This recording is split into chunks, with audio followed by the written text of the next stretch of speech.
She giggled when she talked about murder. Not out of nerves, not because she misunderstood the gravity of her actions. No.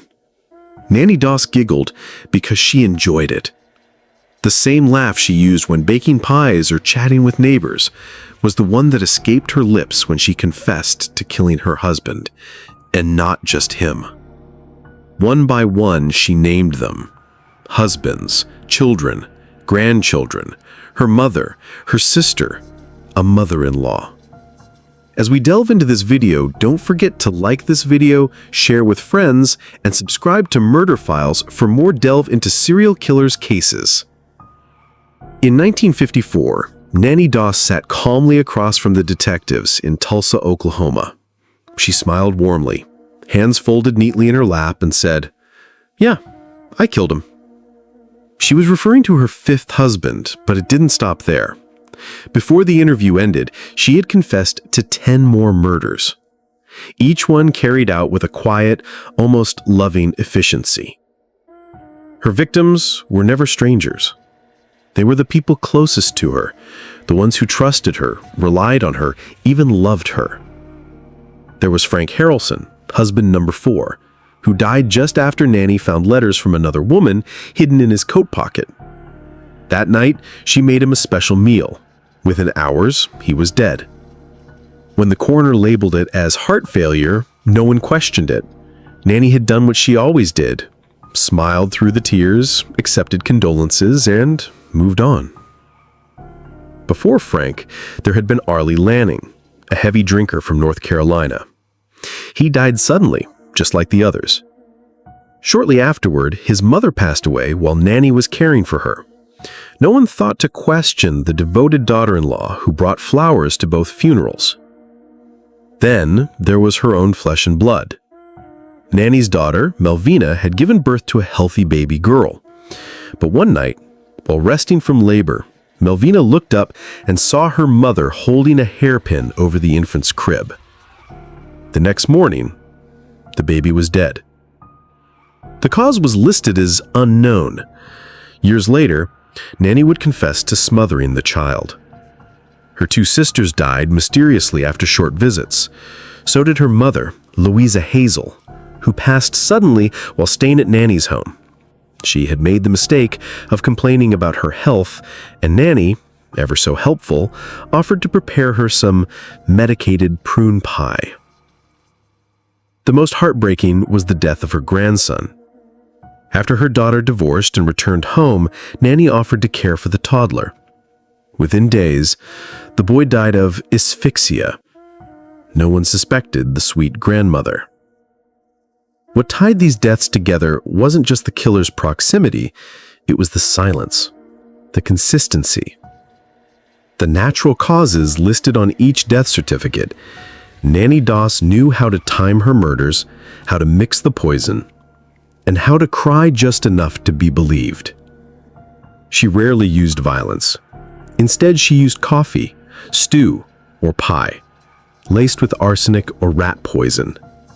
Her weapons were everyday comforts, and her motives were buried beneath years of rejection, jealousy, and disappointment. Sometimes she killed for money, collecting small life insurance policies after each death. Sometimes it was for revenge. But most chilling of all, sometimes she just killed because she could. No one connected the dots. Not for decades. By the time detectives finally noticed the pattern, Nanny had left a trail of death across 4 states. She was always smiling, always helpful, always grieving, and then always gone. It was a brisk autumn day in Tulsa, 1954, when the death of Samuel Doss finally raised the red flag that should have been raised years earlier. He was Nanny's 5th husband, a quiet, respectable man, known for being deeply religious and conservative. He wasn't a drinker nor a womanizer. He'd simply wanted a steady life with a steady wife. At first, his death didn't seem suspicious. He'd been hospitalized weeks earlier with a severe stomach ailment. The doctors chalked it up to a digestive issue and sent him home. Nanny, ever the attentive wife, cared for him and offered him his favorite prune cake when he recovered. That night, he was dead. But something about Samuel's case gnawed at the attending physician. His rapid decline didn't match any natural illness. And why had his condition worsened only after he returned home? Why had he improved at the hospital and then suddenly deteriorated once Nanny resumed his care? The doctor requested an autopsy, a routine request in theory, but unusual in practice at the time, especially for a man his age. Nanny agreed, perhaps a bit too eagerly. After all, she had agreed to every other examination in the past, but this time the results were undeniable. The toxicology report showed a lethal amount of arsenic in Samuel's system. The moment those results were handed over to police, a quiet unease began to build. The detectives who visited Nanny's home found her in her usual pleasant mood, baking, laughing, chatting about her favorite romance novels. When they asked her about the poison, she didn't argue. She didn't cry. She simply nodded and said, "I didn't mean to hurt him. I just didn't want to be lonely." That answer was the beginning of a cascade. Because once she admitted to killing Samuel, the officers pressed further, and Nanny, smiling all the while, kept talking. Names poured out like old memories: husbands, children, family. She didn't falter. She didn't hesitate. At first, the detectives couldn't believe what they were hearing. Surely this woman, the cheerful grandmother who knitted on her porch, was delusional. But as they began to follow her confessions, each one proved to be chillingly accurate. Names matched obituaries. Medical records aligned with her timelines. Deaths that had once seemed natural now stood out like stains. More alarmingly, none of her earlier victims had undergone autopsies. Arsenic poisoning mimicked the symptoms of pneumonia or flu. In a time where medical testing was limited, her crimes had passed unnoticed, cloaked in plausible grief. Newspapers soon got wind of the story. "The Giggling Granny," the headline screamed. Reporters flooded Tulsa, eager to see the woman who poisoned her way through her family tree and laughed while doing it. Police began notifying authorities in other states. The trail led to Alabama, North Carolina, and Kansas. Each state held a piece of her past, each one another silent grave. Nanny didn't run. She didn't deny. Instead, she chatted with officers like she was recounting old recipes or family stories. It was the beginning of one of America's most disturbing serial killer cases. A woman who murdered not out of impulse or rage, but with calm, deliberate calculation. And as they would soon learn, Nanny's past was even darker than they had imagined. Long before the name Giggling Granny would grip the headlines of the 1950s, Nancy Hazel was just a poor farm girl born in 1905 in Blue Mountain, Alabama. The second of 5 children, Nanny's early life was marked not by innocence, but by hardship and control. Her father, James Hazel, was a domineering and abusive man who denied his children formal education and often forced them to work on the farm from dawn till dusk. While other girls went to school or played with friends, Nanny spent her days picking cotton and obeying a strict, joyless routine. One day, during a rare family train trip, Nanny hit her head on a metal bar when the train jolted forward. She was just 7 years old. That blow to the head would leave her with lifelong blackouts, headaches, and memory loss. Years later, psychologists would speculate whether that trauma, combined with years of emotional suppression, played a role in her violent future. As a teenager, Nanny escaped into the pages of romance magazines. The stories of gallant men and doting women became her fantasies. She especially loved the Lonely Hearts columns, where men and women advertised for love.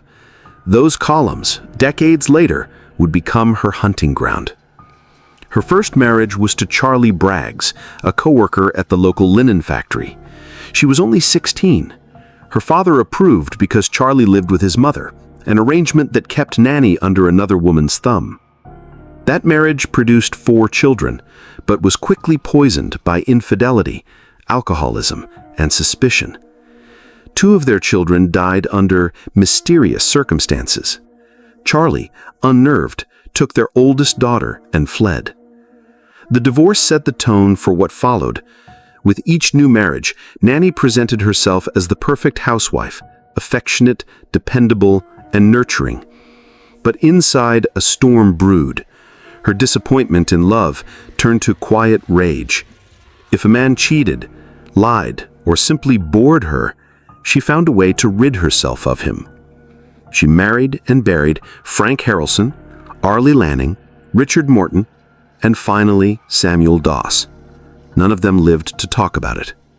Each death was quiet, each was written off, and Nanny always seemed to bounce back, remarried within months. What made her all the more dangerous was her charm. She was the perfect deception.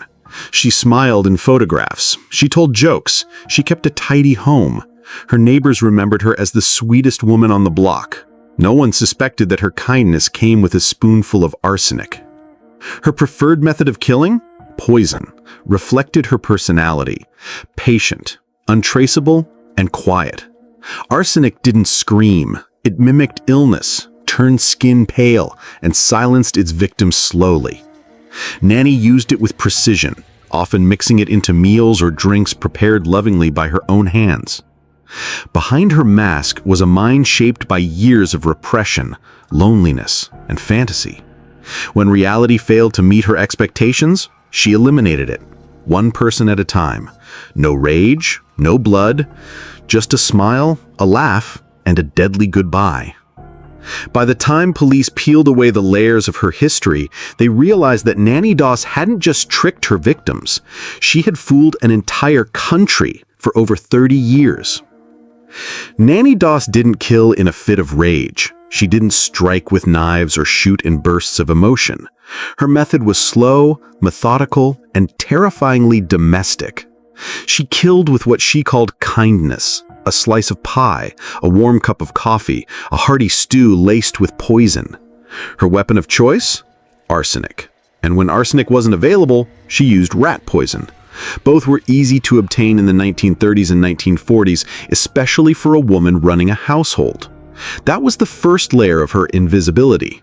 No one suspected the homemaker, and no one questioned sudden deaths that mimicked common illnesses. Her first suspected victims were her own children. 2 of them, reportedly healthy, died in infancy.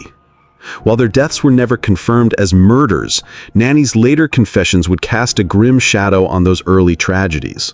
Then came her husband, Charlie Braggs, who fled with their daughter after suspecting that the other children didn't die of natural causes. From there, her pattern took shape. Each marriage began the same way, with laughter, letters, and homemade food. Nanny often met her husbands through Lonely Hearts columns. She painted herself as a sweet Southern woman, recently widowed or heartbroken, looking for companionship. Her letters were warm, romantic, and full of promises. Men were charmed. Some were desperate, and once they welcomed her into their homes, the clock began to tick. Her second husband, Frank Harrelson, was a known alcoholic and abusive. After enduring years of mistreatment, Nanny discovered love letters he had written to another woman. The next morning, Frank was dead. She later claimed she mixed rat poison into his corn whiskey. He drank, passed out, and never woke up. Her third husband, Arlie Lanning, didn't last long. He too was a heavy drinker. After serving him a poisoned breakfast, she attended his funeral with tears and roses. The town praised her as a devoted widow. They didn't know she had killed Arlie's mother shortly after, then set fire to the family home to destroy evidence. When neighbors showed up to console her, she baked them cake. The murders became more brazen. Her fourth husband, Richard Morton, was poisoned just months after they married. She claimed he'd been unfaithful. Before the investigation could start, she moved on to her fifth and final husband, Samuel Doss. Samuel wasn't a drunk or an abuser, but he was stern. He forbade Nanny from reading romance magazines. He criticized her daydreaming. She resented his control. He fell ill after dinner. When he recovered at the hospital, Nanny insisted on bringing him home, and within days, he was dead. Even her relatives weren't spared. She poisoned her mother after a disagreement. She killed her sister with a special drink. She smothered her infant granddaughter. She took out life insurance policies beforehand or acted out of petty revenge. There were no screams, no visible wounds, just peaceful expressions as if her victims had simply gone to sleep. And through it all, Nanny never stopped smiling. She made her murders look like love. And in a world that never expected a woman, much less a grandmother, to be capable of such cold calculation, she walked free time and again. Until Samuel Doss's death tipped the balance, no one had seen the pattern. But now the trail was undeniable. The autopsies, confessions, and reopened graves all pointed to the same conclusion. Behind the floral dresses and warm laughter was a woman who had turned caregiving into a cover and poison into a signature. The investigation officially began with the death of Samuel Doss in October 1954. After the autopsy confirmed arsenic poisoning, detectives in Tulsa, Oklahoma were handed a riddle wrapped in pleasantries. Nanny Doss didn't fit the profile of a killer. She baked pies for officers and offered cheerful answers to serious questions, but once they started pressing her, the truth tumbled out like a story she'd been waiting to tell. She confessed to Samuel's murder without resistance. Her reason? He was too controlling and wouldn't let her read her romance books. But the police sensed there was more. They kept her talking, and Nanny obliged. One name led to another state, another unexplained death. She spoke of her previous husbands, each of whom had died under her care. Then came family members, her mother, her sisters, her grandchildren. Each confession had the same rhythm, matter-of-fact, casual, followed by that unnerving giggle. Detectives scrambled to verify her claims. They reached out to police departments and medical examiners in Alabama, North Carolina, and Kansas. Soon, the puzzle pieces aligned. Death certificates showed heart attacks, stomach issues, sudden seizures. None had prompted suspicion at the time, but now every one of them screamed foul play. Authorities began ordering exhumations. When the bodies were examined, arsenic was consistently found in the tissues. In some cases, traces of strychnine or rat poison were also present. There was no longer a question of guilt, only how many more names were left unspoken. Each state opened its own investigation. Alabama officials looked into the deaths of her mother and 2 children. Kansas police revisited the mysterious fire that followed Arlie Lanning's death. North Carolina began inquiries into the unexplained death of Arlie's mother. And in Oklahoma, where it all began, Nanny remained disturbingly compliant. She welcomed interviews. She chatted with reporters as though they were old friends. When asked why she had killed so many people, her answer was simple. I just wanted to find the perfect man. The public was stunned. Headlines blared across the nation. Smiling widow confesses to 11 murders. Lovelorn lady is cold killer. Granny's recipe, a pinch of arsenic, a dash of charm. Nanny became a macabre celebrity. Her mugshot, with that sly grin and cat-eye glasses, was printed in every major paper. Readers were torn between fascination and horror. By late 1954, the law had finally caught up with Nanny Doss. After her chilling confessions and the forensic confirmation of multiple poisonings, there was no ambiguity left. She was arrested, charged with first-degree murder, and held without bail in Tulsa, Oklahoma. But even in custody, Nanny's demeanor baffled investigators and journalists alike. She wasn't angry or remorseful. She was cheerful, giddy even. When asked about her victims, she often let out a soft giggle, as if the whole thing were a dark family joke. I was just tired of him, she said of one husband. He irritated me. That was all. In a world accustomed to murder driven by rage or greed, Nanny's calm demeanor and the scale of her crimes was terrifying. She didn't kill in panic. She killed with patience. While awaiting trial, she gave multiple interviews. She chatted with reporters as though they were old friends. When asked why she had killed so many people, her answer was simple. "I just wanted to find the perfect man." The public was stunned. Headlines blared across the nation. Smiling widow confesses to 11 murders. Lovelorn lady is cold killer. Granny's recipe, a pinch of arsenic, a dash of charm. Nanny became a macabre celebrity. Her mugshot, with that sly grin and cat-eye glasses, was printed in every major paper. Readers were torn between fascination and horror. Her court proceedings began in 1955, and though multiple states had grounds to prosecute, Oklahoma took the lead with the case of Samuel Doss. Prosecutors built an airtight case. The autopsy had confirmed arsenic poisoning. Nanny had openly confessed, and her story was corroborated by a history of conveniently timed deaths in every marriage she'd entered. Her defense attorneys never argued innocence. Instead, they attempted to prove she was mentally unfit to stand trial. Psychiatrists examined her, probing for signs of psychosis or delusion. But Nanny didn't babble or break down. She answered every question with clarity and, often, laughter. In one of her interviews, she famously said, "They just wouldn't let me read my stories and watch my programs in peace." To her, these murders weren't acts of horror.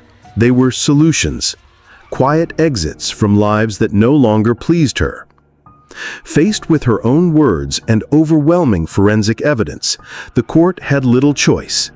Nanny Doss pled guilty to the murder of Samuel Doss and was sentenced to life imprisonment. The state of Oklahoma decided against seeking the death penalty, due in part to her gender and public sentiment at the time.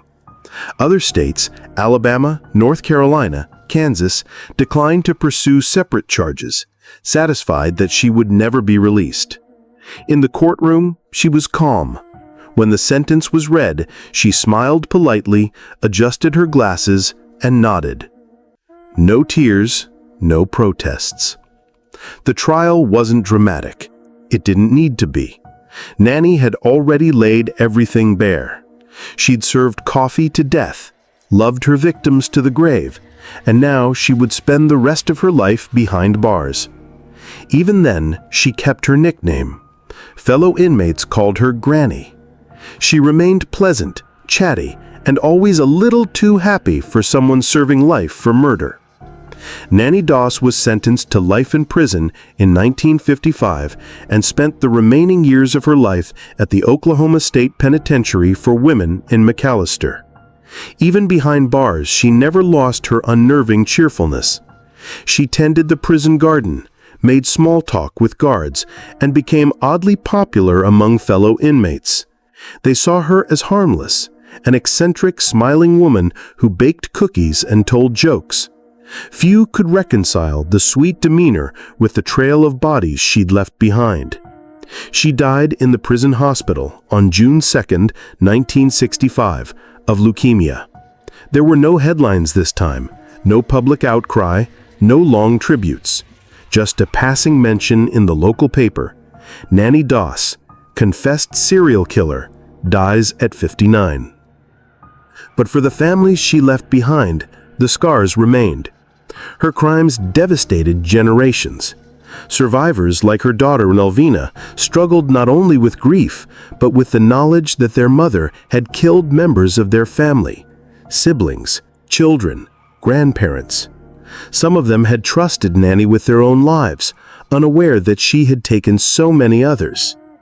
Beyond the personal loss, her case sparked national debate about how such a killer could go unnoticed for decades. In the 1950s, the idea of a female serial killer was nearly unthinkable. Murder was, in the public imagination, a man's crime, violent, reckless, rage-fueled. Nanny shattered that perception completely. Her ability to blend in, using marriage, femininity, and social expectations as camouflage, forced law enforcement and forensic experts to reconsider how they approached unnatural deaths within families. In the years that followed, there was a slow but steady change. Autopsies became more common. Insurance payouts for spousal deaths began to face stricter scrutiny.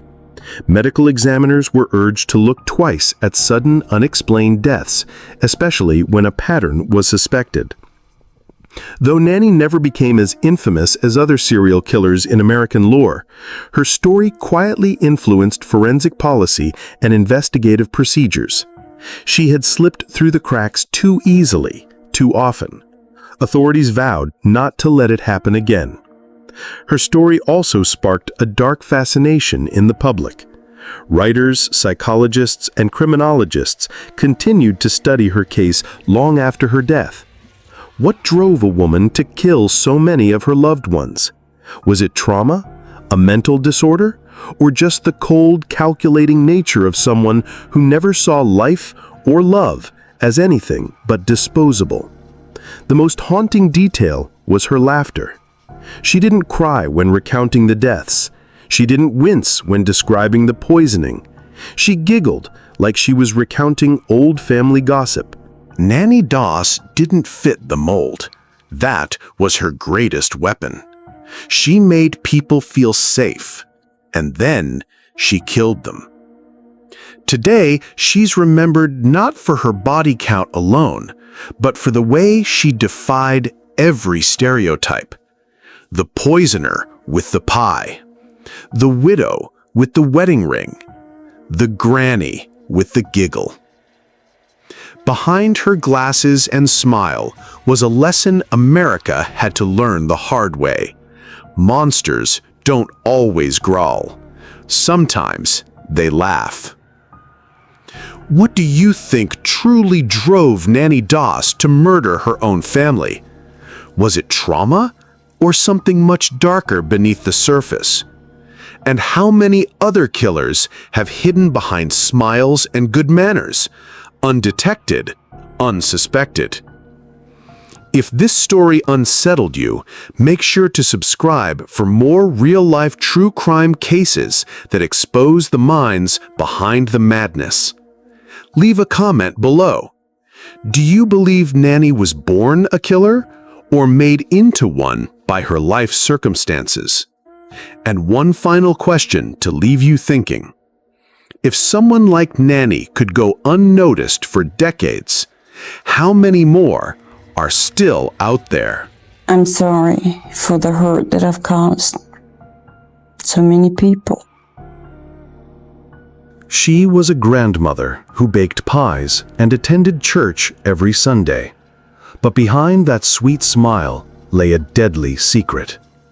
Velma Barfield, the death row granny, was about to become the first woman executed in the United States since 1962. What drove this seemingly harmless woman to commit such heinous crimes? Velma Barfield, born Margie Velma Bullard in the small town of Eastover, North Carolina, raised in a poor, rural family, her early life was marked by hardship and instability. Her father, Murphy Bullard, was known for his violent temper and abusive behavior, creating an atmosphere of fear and tension in the household. Despite these challenges, Velma found solace in school and developed a strong work ethic. She was known for her diligence and academic achievements, traits that would later serve her in various capacities. However, the trauma from her home life left deep emotional scars, influencing her decisions in the years to come. At the age of 16, seeking an escape from her tumultuous home environment, Velma married Thomas Burke in 1949. The couple had 2 children together, and for a time their life seemed stable. But beneath the surface, Velma struggled with personal issues, including chronic pain following a hysterectomy and the onset of back problems. As time passed, Velma's behavior began to change. She became increasingly withdrawn and developed an addiction to prescription medications, including painkillers and tranquilizers.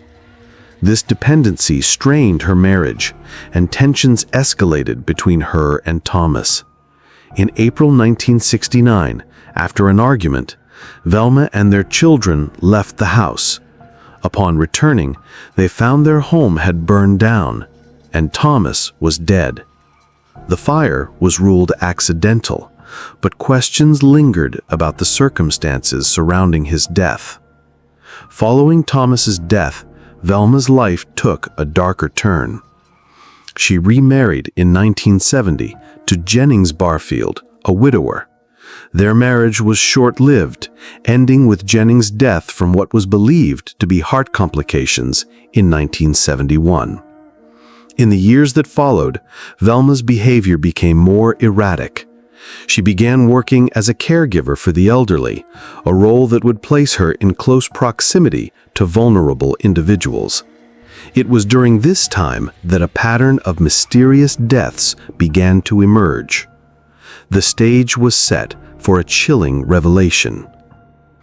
As we delve into this video, don't forget to like this video, share with friends, and subscribe to Murder Files for more delve into true crime cases. In the early 1970s, Velma Barfield began working as a caregiver, providing support for elderly men and women in their homes.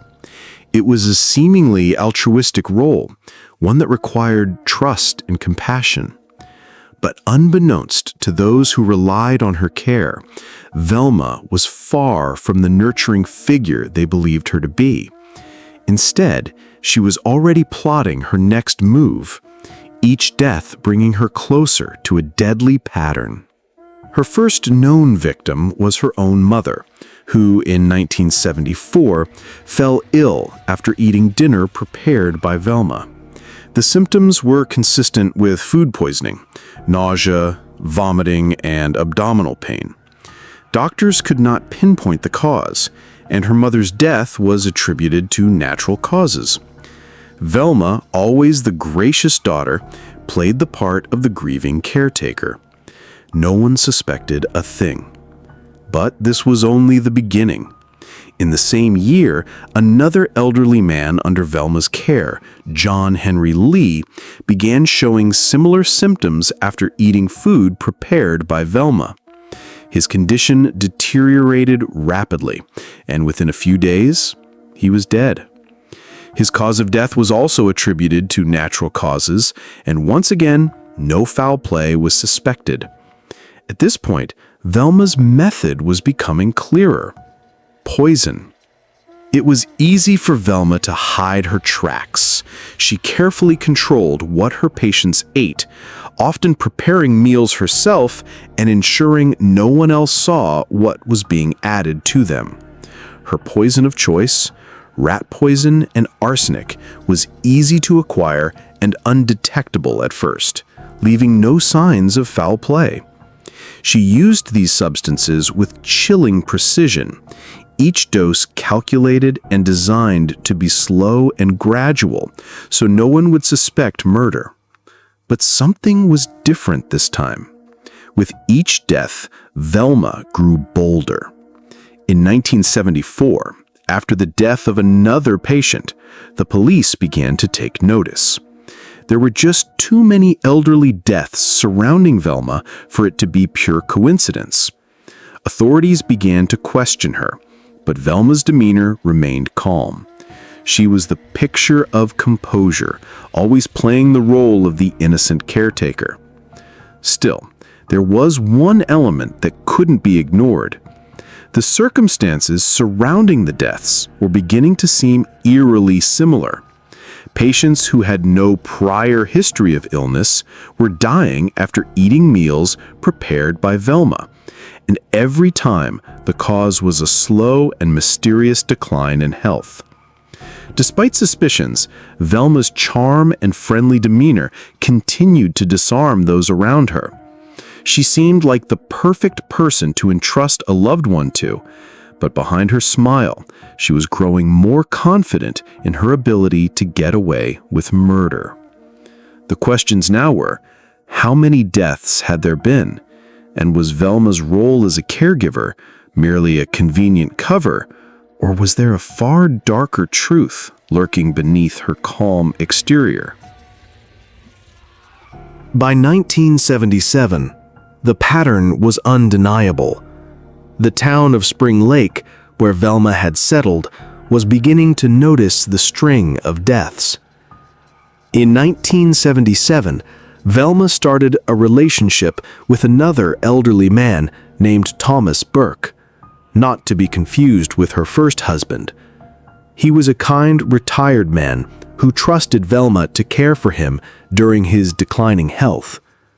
Thomas's family had heard rumors about Velma's past, but they dismissed them, believing she was just a sweet, elderly woman doing a good deed. It was during this time that the true nature of Velma's actions began to surface. Thomas began to experience symptoms similar to those of Velma's previous victims: nausea, vomiting, weakness, and abdominal pain. He was hospitalized for a short time, but seemed to improve. However, Velma's sinister hand had not yet finished its work. In a final twisted act, Velma prepared a meal for Thomas, laced with arsenic. His health deteriorated quickly, and this time the family was on alert. Thomas died within a few days, and his family, increasingly suspicious of the strange circumstances, decided to request an autopsy. When the results came back, they were startling. Arsenic was found in Thomas's system. The doctors were shocked. Arsenic poisoning was not common, and it was clear that this was no ordinary death. The authorities were called, and a full investigation was launched into the cause of death. As the investigators pieced together the evidence, they began to realize that Thomas's death was far from an isolated incident. The police had already started re-examining previous deaths Velma had been associated with, and they found more disturbing patterns. The victims, most of them elderly, had died in similar ways, after eating food prepared by Velma, often after suffering from nausea and stomach pain. Velma's calm demeanor, however, made her an unlikely suspect. She smiled in the face of the investigators, continued to act the part of the sweet caregiver, and expressed disbelief when confronted with the evidence. Her charm, though, was beginning to wear thin. The investigation continued, but the crucial pieces were falling into place.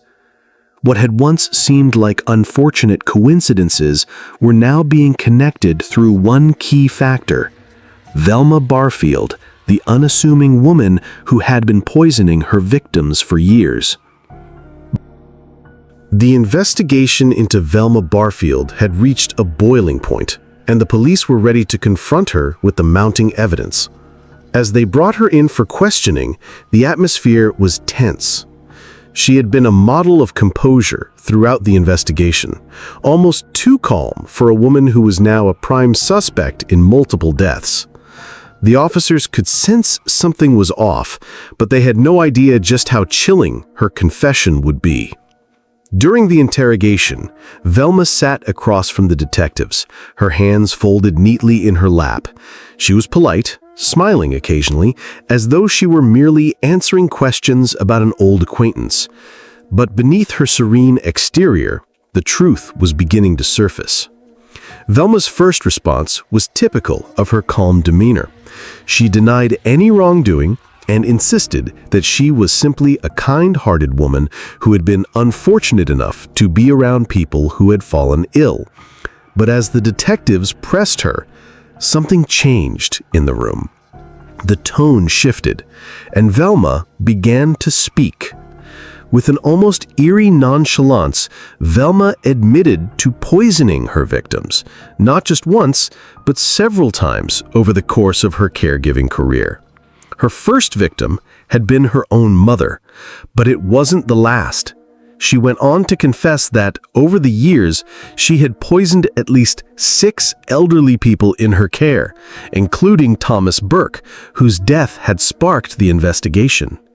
But the most chilling part of Velma's confession wasn't just her admission to the murders, it was how casually she spoke about them. She explained that she had poisoned her victims to escape the burden of caregiving. She saw herself as a martyr, a woman trapped in a thankless role, and each death gave her a sense of relief. Her victims, she said, just faded away in her care, as though they were no more than burdens she had chosen to remove. When the investigators asked her why she had chosen poison, slow, deliberate, and nearly undetectable, Velma explained that it was the perfect method. It's just so quiet, and no one can figure out what happened, she remarked, her voice calm and matter-of-fact. She described how she carefully measured the poison into meals, ensuring that the deaths were slow enough to avoid suspicion, but fast enough to give her peace. As the confession unfolded, the detectives were left speechless. Here was a woman who had killed repeatedly, methodically, and without remorse. She was almost proud of her ability to fool everyone around her, from family members to medical professionals. And now she was sitting in front of them, almost gleeful in her openness about her crimes. What was even more disturbing was the fact that Velma didn't appear to care about the lives she had taken. She showed no remorse, no grief, only a calm, almost detached demeanor as she recounted the details of each murder. Her ability to turn her emotions on and off, to compartmentalize her actions so easily, only added to the chilling nature of the case. As the confession came to an end, Velma sat back, almost as though she had finished a casual conversation. She was no longer just a caregiver. She was a serial killer, a woman who had taken multiple lives for her own twisted sense of relief. And now her secrets were out, but the full extent of her crimes was still to be uncovered. Velma Barfield's confession had sent shockwaves through the small town of Spring Lake and beyond. What had once seemed like isolated incidents, the deaths of elderly people in her care, was now undeniably linked to a single individual. The calm, grandmotherly figure who had made meals and cared for the elderly was now revealed to be a cold-blooded killer, methodically poisoning her victims for years. With her confession in hand, the stage was set for one of the most talked-about trials in the history of South Carolina. Velma's trial began in early 1978, and it didn't take long for the media to seize upon it. Journalists from across the country descended on the small courthouse, eager to cover the sensational case. They were captivated by the contrast between Velma's outward appearance, sweet, elderly, and grandmotherly, and the horrific crimes she had confessed to. Headlines screamed of the death row granny, or the Giggling Granny, as the press dubbed her. The media was relentless, sensationalizing every aspect of the case, from her calm confession to her eerie, almost nonchalant demeanor in court. As the trial unfolded, it became clear that the prosecution had a strong case. Velma had confessed to murdering 6 people, and the evidence was irrefutable. Autopsies had confirmed arsenic poisoning in all of her victims, and several witnesses testified to her strange behavior in the days leading up to the deaths. But there was something unsettling about Velma's presence in the courtroom, her calm, almost detached nature. As the prosecution laid out her case, Velma sat silently, offering no defense and showing little emotion. Her defense team tried to paint her as a woman who had been driven to her crimes by years of abuse and personal suffering. They argued that she was a product of her troubled past, from her abusive father to her broken marriages. The defense also tried to bring up her struggles with chronic pain and addiction to prescription medication, claiming that these factors clouded her judgment. But this attempt at sympathy was met with skepticism, as the public had already made their minds. They couldn't reconcile the image of the sweet, church-going grandmother with the cold killer she had revealed herself to be.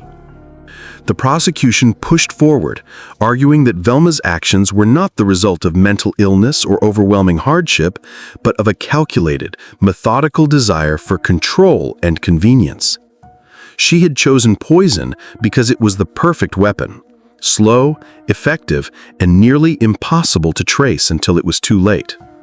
The prosecution painted her as a woman who had murdered for the sole purpose of escaping the burdens of caregiving and financial strain, showing no regard for the lives she had taken. The trial culminated in a swift conviction.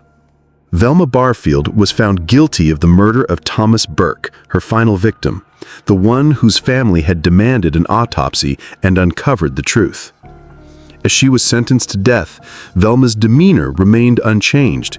She offered no apology, no sign of remorse, only the same placid smile that had disarmed everyone around her for so long. The media circus around the trial didn't end with the conviction. The public was fascinated by the Giggling Granny, the sweet old woman who had become one of America's most notorious female serial killers in American history. Journalists camped outside the courthouse, writing stories about her cold demeanor, the way she laughed during her confession, and her bizarre behavior throughout the trial. Some even speculated about her psychological state, but the majority of the public saw her as an unrepentant killer, a woman who had taken lives without a second thought. As the trial ended and the sentencing was handed down, Velma Barfield's story became a national sensation. The public could not shake the image of a sweet elderly woman who had committed such unspeakable acts. Velma would forever be remembered as one of America's most chilling serial killers, a grandmother who had poisoned her way through several lives, leaving behind nothing but her calm, eerie smile. But the most chilling part of Velma's confession wasn't just her admission to the murders, it was how casually she spoke about them. She explained that she had poisoned her victims to escape the burden of caregiving. She saw herself as a martyr, a woman trapped in a thankless role, and each death gave her a sense of relief. Her victims, she said, just faded away in her care, as though they were no more than burdens she had chosen to remove. When the investigators asked her why she had chosen poison, slow, deliberate, and nearly undetectable, Velma explained that it was the perfect method. "It's just so quiet, and no one can figure out what happened," she remarked, her voice calm and matter-of-fact. She described how she carefully measured the poison into meals, ensuring that the deaths were slow enough to avoid suspicion, but fast enough to give her peace. As the confession unfolded, the detectives were left speechless. Here was a woman who had killed repeatedly, methodically, and without remorse. She was almost proud of her ability to fool everyone around her, from family members to medical professionals, and she was now sitting in front of them almost gleeful in her openness about her crimes. What was even more disturbing was the fact that Velma didn't appear to care about the lives she had taken. She showed no remorse, no grief, only a calm, almost detached demeanor as she recounted the details of each murder. Her ability to turn her emotions on and off, to compartmentalize her actions so easily, only added to the chilling nature of the case. As the confession came to an end, Velma sat back, almost as though she had finished a casual conversation. She was no longer just a caregiver. She was a serial killer, a woman who had taken multiple lives for her own twisted sense of relief. And now her secrets were out. But the full extent of her crimes was still to be uncovered. After Velma Barfield's conviction, she was transferred to the South Carolina State Penitentiary, where she was placed on death row. It was here, in the stark isolation of her prison cell, that Velma would spend the next few years of her life, facing the inevitable punishment for her crimes. But even in the confines of death row, Velma's story took unexpected turns, twists that would leave both the public and her legal team questioning the true nature of her actions. At first, Velma seemed unfazed by her sentence.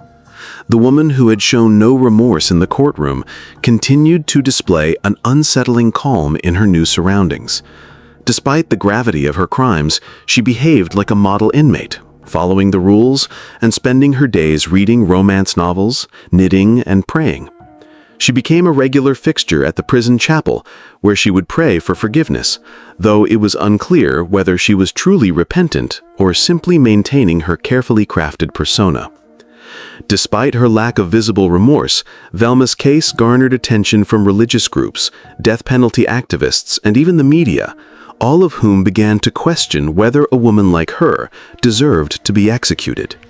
The public's perception of her had shifted over time.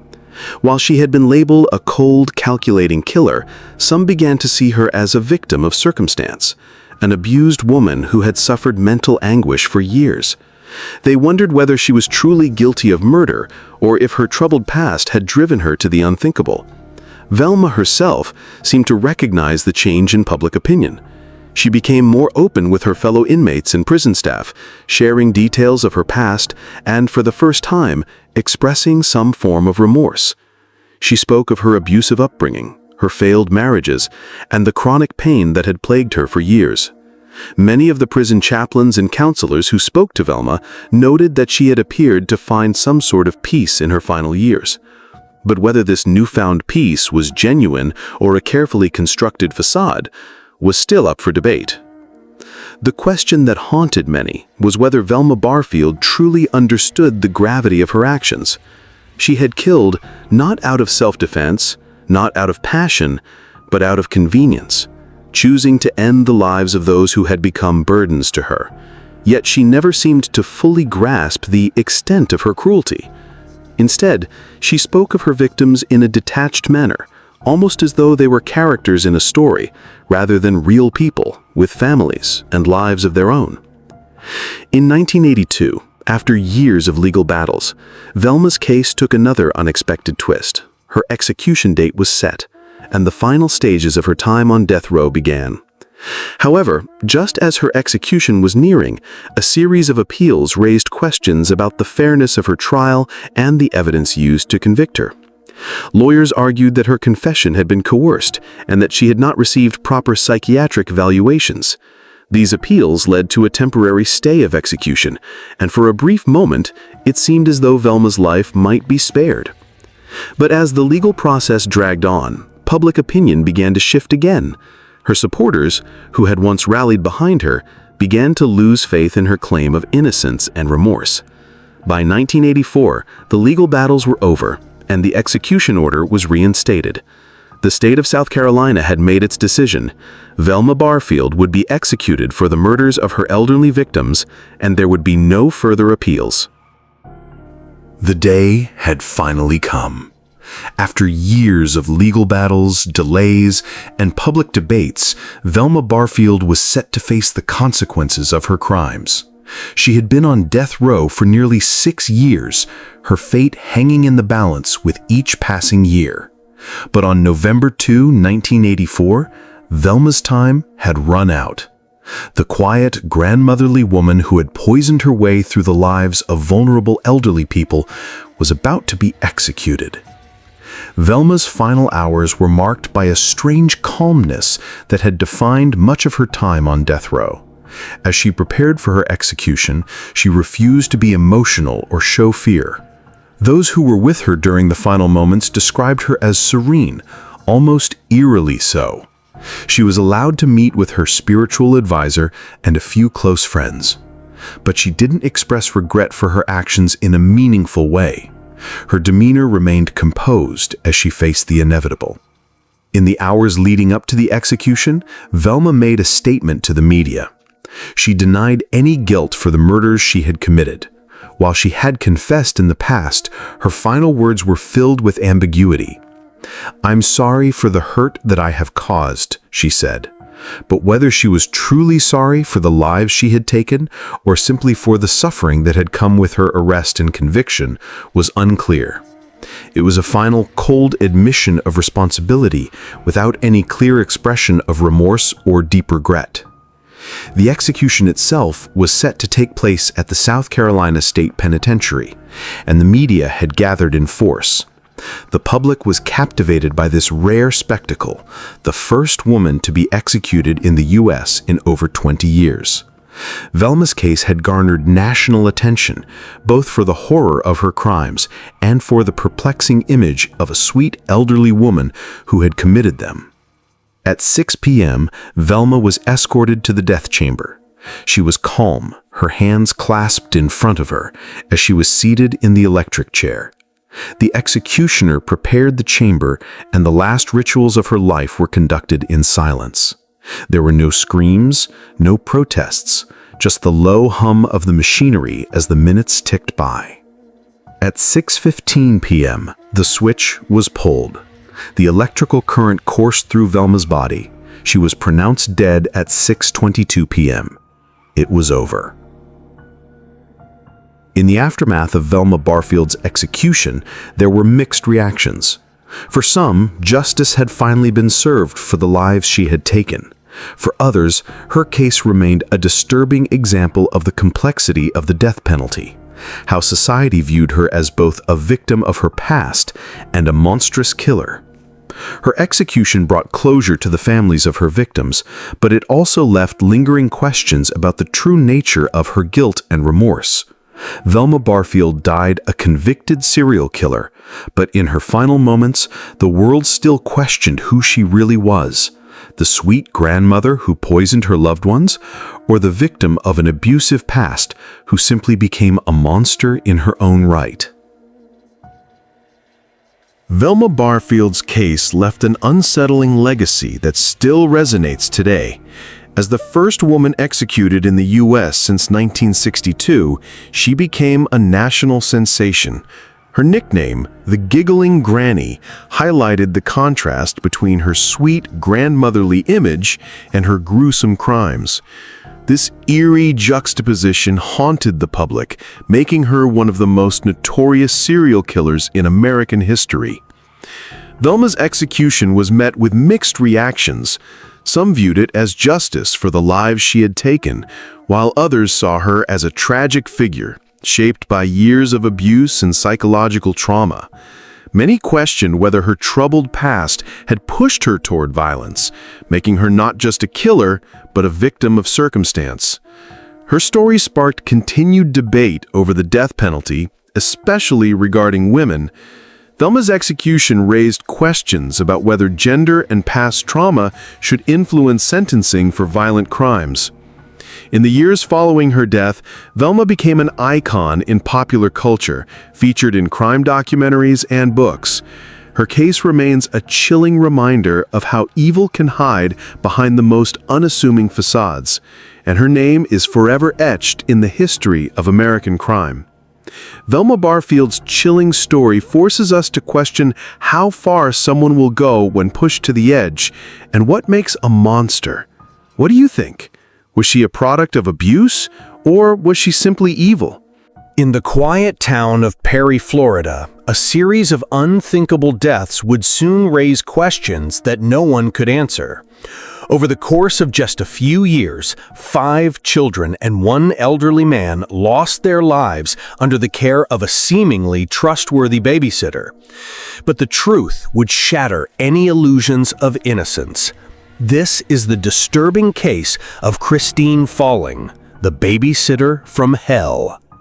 Welcome to Murder Files, where we dive deep into the darkest corners of true crime. In today's episode, we uncover the shocking story of Christine Falling, a woman who turned the lives of those around her into a deadly game of control and murder. Stay tuned and don't forget to like, subscribe, and hit the bell icon so you never miss a chilling tale from the world of true crime. Christine Laverne Slaughter was born on March 12, 1963, in Perry, Florida, to an unstable and fractured family.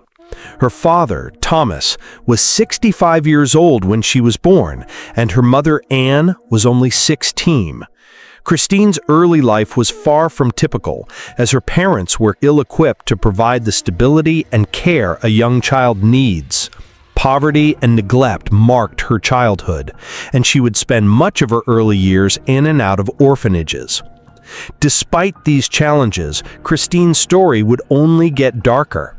From the start, there were signs that something was not right. By the time she was a teenager, she had already experienced a failed marriage at the age of 14. Her first husband, 20 years her senior, left her after just 6 weeks.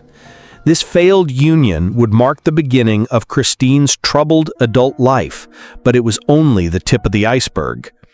As Christine entered her late teens, she was diagnosed with epilepsy and considered mentally challenged. She was never able to fully integrate into a normal school system, often experiencing hallucinations and bouts of confusion. Her behavior became increasingly erratic, and her lack of control over her impulses only deepened. By the time she was 16, she was deemed incapacitated under medical advice and could no longer manage a regular life without assistance. Christine was in and out of hospitals during these years, frequently seeking treatment for her health issues, including irregular menstrual cycles and mental instability. Despite these challenges, she found ways to earn money by babysitting for neighbors and friends in her local area. But what seemed like a way for Christine to earn some income was in fact the beginning of a terrifying pattern. In 1980, she began working as a babysitter, taking care of children in the community while their parents were away. Her references seemed solid enough, and her reputation was that of an ordinary young woman trying to make a living. Little did anyone know, Christine's babysitting gigs would become her dark stage for unspeakable acts. What appeared to be the harmless job of watching children would soon spiral into a nightmare no one could have anticipated. As Christine settled into her role as a trusted caregiver, it wasn't long before her dark urges began to surface. But at this point, no one suspected that this seemingly ordinary young woman was capable of something far more sinister. It was a cold February day in 1980 when Christine received her first babysitting job in Blountstown, Florida. The parents of 2-year-old Cassidy Johnson had no reason to suspect that their child would not return home. They had asked Christine to care for Cassidy, believing she was a responsible young woman capable of handling the task. The following day, Cassidy was taken to the hospital, where doctors diagnosed her with encephalitis, a brain infection that was often fatal in young children. Within days, Cassidy was dead. Her parents were devastated. The cause of death, encephalitis, seemed clear at the time, and no one thought to question the circumstances surrounding the child's sudden illness. However, as time passed, doubts began to arise. An autopsy revealed something shocking. The child's skull bore signs of blunt force trauma. The family was informed that Cassidy's cause of death wasn't solely attributed to encephalitis. Something else had happened, something darker. The police took notice of the discrepancies. Could it be that Cassidy's death was not simply a tragic medical condition? Could Christine have been involved? A doctor had even recommended investigating the matter further, suggesting that there may have been foul play.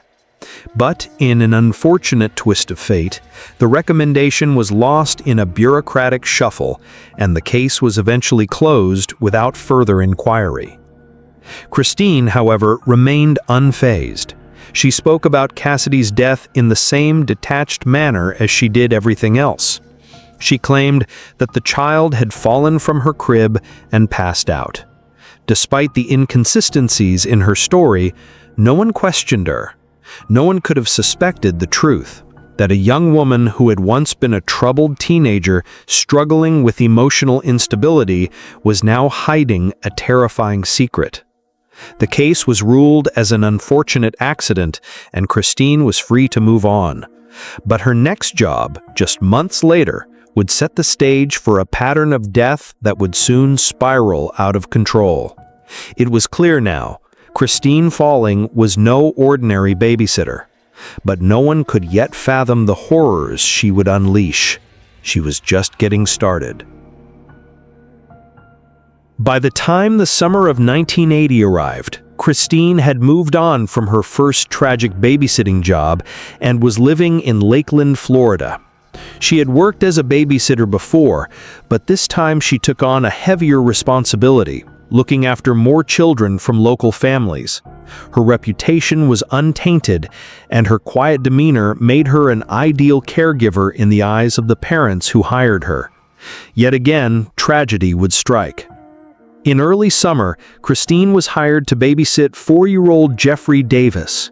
He was a happy, energetic child, but his life would be tragically cut short while under Christine's watch. Just a few days later, Jeffrey was dead. The official cause of death was myocarditis, a rare but serious heart condition. The doctors explained that it could happen suddenly and without warning, even in a child as young as Jeffrey. A few days after Jeffrey's death, tragedy struck again. This time, it was 2-year-old Joseph Spring, another child who had been in Christine's care while she was babysitting Jeffrey. He was diagnosed with a viral infection and passed away shortly thereafter. His parents, devastated by the loss of their child, couldn't understand how both of their sons could die so unexpectedly. The same babysitter had been watching them. Though doctors believed the viral infection was responsible for Joseph's death, the connection between the deaths of both children raised alarm bells. No one could explain the coincidence of 2 children dying within such a short span of time while under Christine's care. The eerie similarities between the deaths made those closest to the situation uneasy. Christine, however, remained calm. She offered no explanation for the sudden deaths of the 2 children she had cared for. She did not express the remorse one would expect from someone who had witnessed such devastating losses. In fact, she seemed unaffected, as though this tragedy was just another part of life. Her response to the situation was chillingly indifferent. As word of the deaths spread, whispers of suspicion began to grow. Was this truly a case of bad luck? Was it a series of unfortunate coincidences, or was something far more sinister at play? But despite the mounting questions, no one had concrete evidence to connect Christine to the deaths. As the investigation faltered, Christine moved on once again, continuing her work as a trusted babysitter. But the pattern had already begun, and as each death seemed to echo the last, it became clear that something much darker was taking root. Christine Falling's life seemed to continue without interruption. She had grown accustomed to the quiet towns she moved through, working as a caregiver, always leaving behind a trail of destruction, but never once drawing attention to herself. In 1981, she found herself back in her hometown of Perry, Florida, where she began working as a nursing assistant. It seemed like a fresh start for Christine, as she took on a new role caring for elderly patients. Her work at a local nursing home brought her in contact with more vulnerable individuals, some of whom were too frail to fend for themselves. But it also gave Christine the perfect opportunity to strike once again. On the same day she started working for 77-year-old William Swindle, the elderly man was found unresponsive in his kitchen. He had been in good health prior to this, and his family had no reason to believe anything was amiss. He had been living alone, but had hired Christine to assist with daily tasks and provide companionship during his later years. When William collapsed, he was rushed to the hospital, but it was too late. He was pronounced dead soon after arrival. The official cause of death was not immediately suspected to be foul play, and William's family was left to grieve the unexpected loss. Yet there were whispers among the staff who had worked with Christine. Some of them had found it odd that William's health had seemed to decline so rapidly after Christine arrived on the scene. The investigation into his death was inconclusive. His sudden passing was officially ruled as natural causes, and nothing more was done. But there were disturbing details that began to emerge. William had been in relatively good health before Christine's arrival, and no one could fully explain why his condition had deteriorated so quickly. Still, as was the case with her previous victims, Christine was not under suspicion. It seemed that every time Christine moved to a new town, tragedy followed. She was once again allowed to slip through the cracks, and no one connected her to the death of William Swindle. Yet, it would not be long before her pattern would once again repeat itself. Christine had already set her sights on new victims. As the deaths continued, no one could yet piece together the disturbing reality that she was the one linking them all. As 1981 progressed, Christine's pattern of deadly encounters continued, with each new tragedy building upon the last. She had left a trail of unanswered questions and devastated families in her wake, but she remained under the radar, seemingly untouchable. It wasn't until the fall of 1981 that the darkness Christine harbored would strike once more, this time with a victim who would be too close to home. In late 1981, Christine began working as a caregiver for her own half-sister, whose baby daughter, 8-month-old Jennifer Daniels, would become her next victim. The circumstances surrounding Jennifer's death would mirror the eerie pattern Christine had established in previous years. Jennifer's parents trusted Christine, believing she would take good care of their baby while they were away. But tragedy struck just hours later. Jennifer stopped breathing while left alone in the car, an event that shocked the family. The official cause of death was later deemed to be sudden infant death syndrome, SIDS, an explanation that often arises when no other cause of death can be pinpointed. However, the family couldn't shake the feeling that something wasn't right. The timing was just too perfect. Christine had been alone with Jennifer for a short period of time before the baby's sudden death. It was a tragic coincidence, but at the time, no one could connect the dots. Christine's cold and emotionless demeanor raised even more suspicion. She did not seem devastated by the loss of her own niece. Instead, she remained eerily calm, offering no explanation and displaying no sorrow or remorse. Her behavior was chillingly detached, as though the death of Jennifer Daniels was no more significant than any of the previous ones. Doctors ruled out foul play and dismissed the possibility of a connection to Christine's past. After all, SIDS was a common diagnosis for sudden infant deaths, and there was no obvious evidence that Christine had anything to do with Jennifer's passing. But the whispers had started. Family members, friends, and those who had worked with Christine couldn't ignore the growing unease. Was this simply a tragic coincidence, or was Christine once again involved in another unexplained death? Despite the growing suspicions, no one had definitive proof, and Christine moved on, her dark pattern continuing unchecked. The pattern of deaths she had so carefully concealed had now claimed another life, but once again no one could connect the pieces.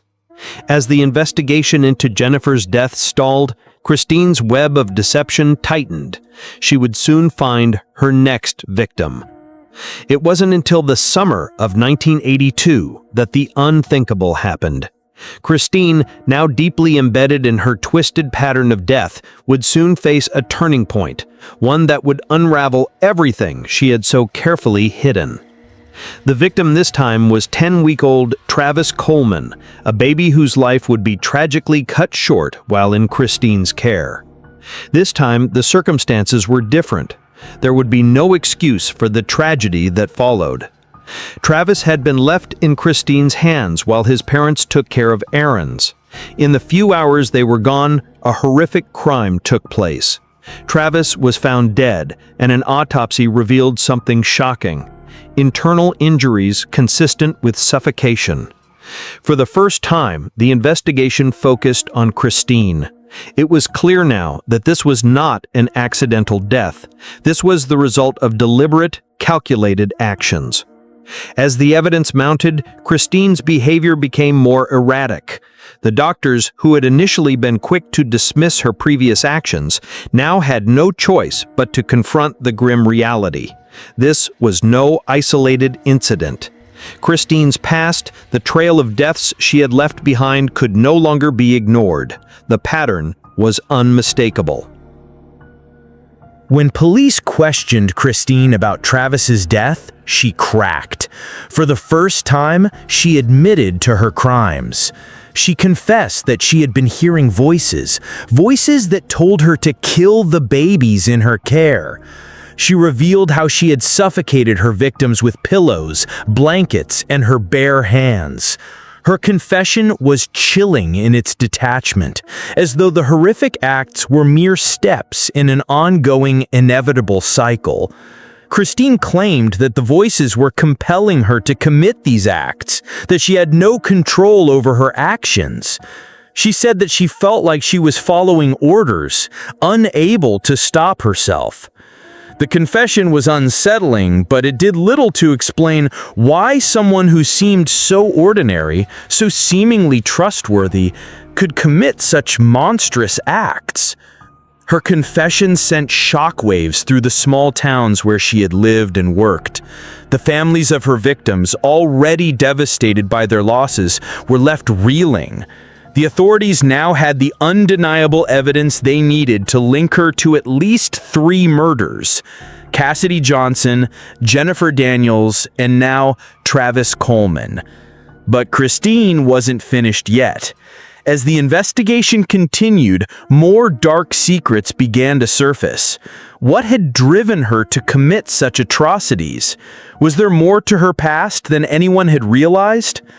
The truth was more terrifying than anyone could have imagined, and Christine was just beginning to reveal the depths of her madness. The chilling details of Christine Falling's confessions sent shockwaves throughout the small communities she had once inhabited. As she admitted to the murders of Cassidy Johnson, Jennifer Daniels, and Travis Coleman, the investigation quickly intensified. Christine's nonchalant demeanor during her confession only added to the disturbing nature of her crimes. There was no sign of remorse in her words, no tears, no hesitation, just a cold, clinical recounting of each murder, as though they were simply tasks she had been compelled to complete. As police began to gather all the pieces of Christine's dark past, the full scope of her actions came into focus. It was revealed that while there had been suspicions surrounding the previous deaths of Jeffrey Davis, Joseph Spring, and William Swindle, there had been no conclusive evidence to connect Christine to their deaths. But now, with her confession and the evidence in hand, Christine was finally facing the consequences of her actions. In December of 1982, Christine Falling pled guilty to 3 counts of first-degree murder. She was sentenced to life imprisonment without the possibility of parole. Despite the severity of her crimes, the death penalty was not on the table for Christine. Her defense attorneys argued that she had been mentally unstable at the time of the murders, a claim that ultimately spared her life.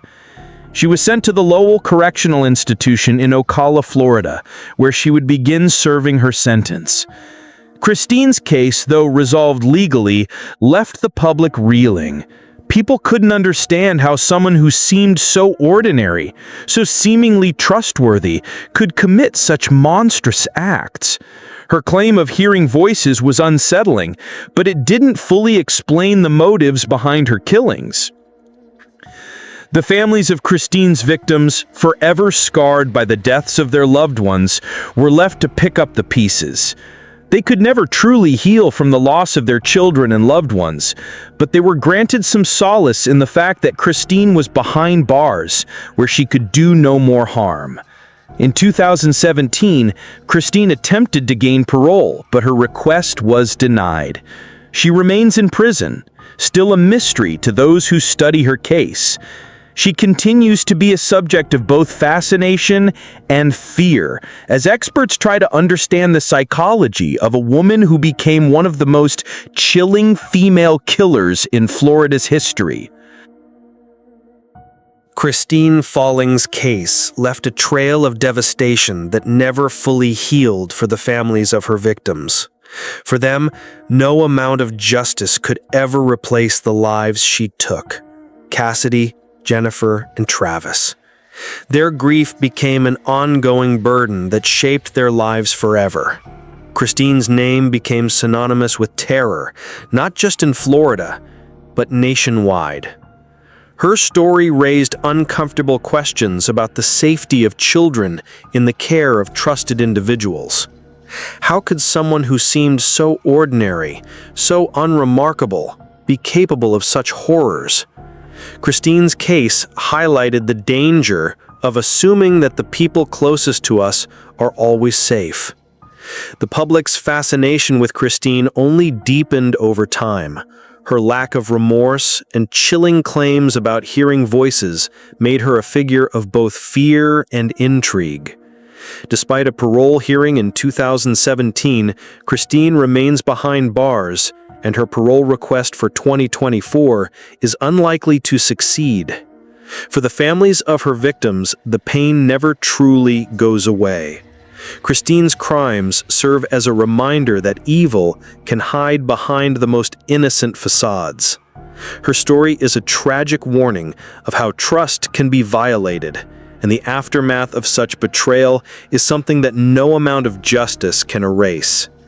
If this story left you shaken, be sure to like, share, and subscribe to our channel for more true crime cases that uncover the darkness hiding behind seemingly ordinary lives.